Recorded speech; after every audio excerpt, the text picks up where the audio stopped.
Alam nyo, pambihira tayo nakakakita ng ganitong tao, ganyang pag-uugali. Walang iniisip kundi kapakanan ng taong bayan.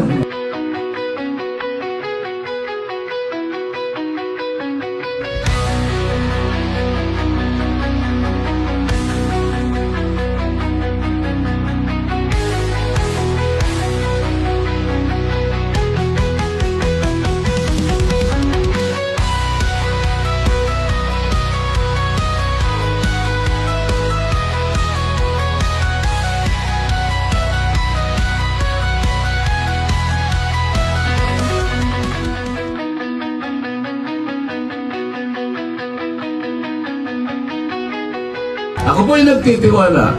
Ganap ang aking pagtitiwala ng kontratang yan po ay ating isasakatuparan.